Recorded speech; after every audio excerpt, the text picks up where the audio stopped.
Here we have the InterFuse S, our posterior lumbar interbody fusion device.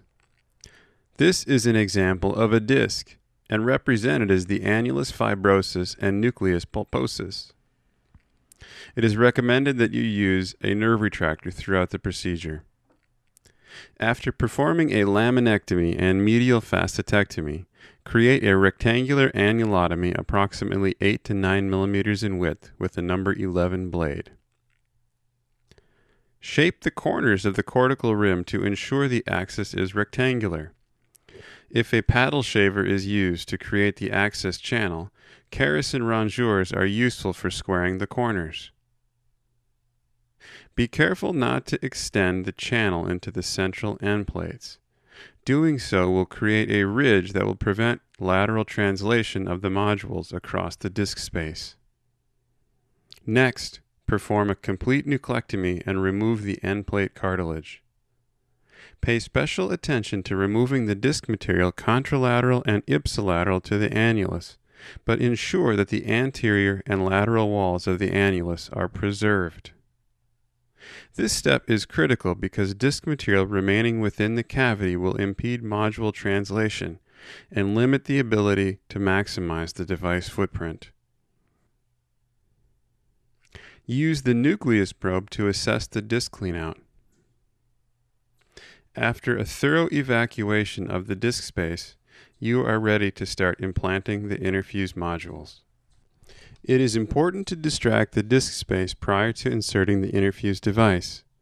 Distraction can be achieved using a pedicle screw system or a lamina spreader. Use the device sizers to determine the implant size. When you put the sizer in the disc space, you don't want it to be too tight. There should be approximately 1 millimeter of tolerance when in contact with the end plates. Move the sizer around to ensure that the whole disc space will accommodate the specific device size. Place bone graft material in the graft windows. VTI has two module insertion instruments, the threaded inserter and the insertion guard. The threaded inserter threads into the back of each module and the insertion guard is placed over the tail. I'm going to use the threaded inserter. Insert the A module into the disc space. Ensure that no bone graft material is in the implant's rail or lock because material in these areas can interfere with engagement and locking of the modules. Remove the threaded inserter or insertion guard. The A module should be able to enter the disc space smoothly and without resistance. If there is resistance, this may indicate that additional disc cleanout is required. X-ray imaging may be used throughout the procedure to visualize proper module placement. Use the insertion guard on the B modules. Carefully slide the second module or the B module down the tail of the A module until it is completely within the disc space. Make sure the modules and instruments remain parallel to one another to prevent the tail from becoming bent. When engaging the modules, a click of the locking mechanism can be heard as well as felt. However, a mallet may be used to gently tap the modules into a locking position. The insertion guard has a special window cut out of the top of the instrument that aids in determining if the modules are fully engaged. Module engagement can also be confirmed with X-ray imaging, inspecting the posterior edges of the modules and using counter traction.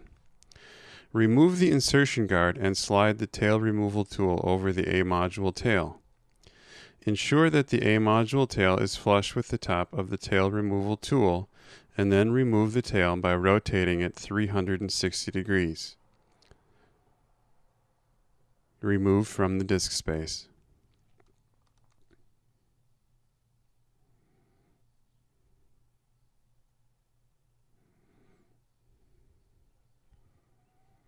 Use the positioning lever to move the modules across the disc space.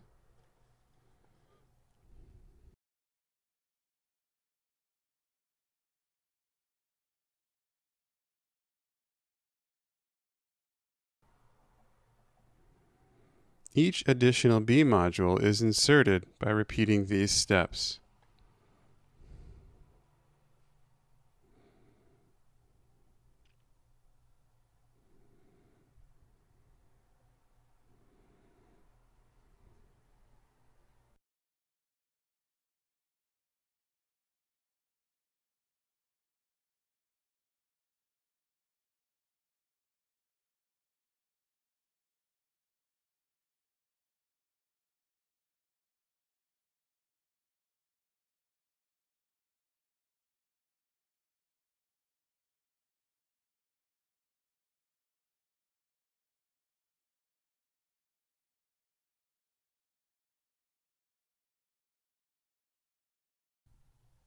Unlike the previous modules, the C module must be inserted using the threaded inserter because it does not have a tail.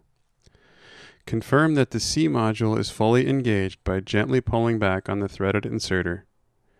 Remove the threaded inserter and cut the tail on the final B module. If at any point one module needs to be removed, use the module disengagement tool. To use, screw the threaded inserter into the module that is to be removed. Then slide the module disengagement tool down the previous module's tail. While holding the module disengagement tool against the threaded inserter, depress the lever to disengage the module.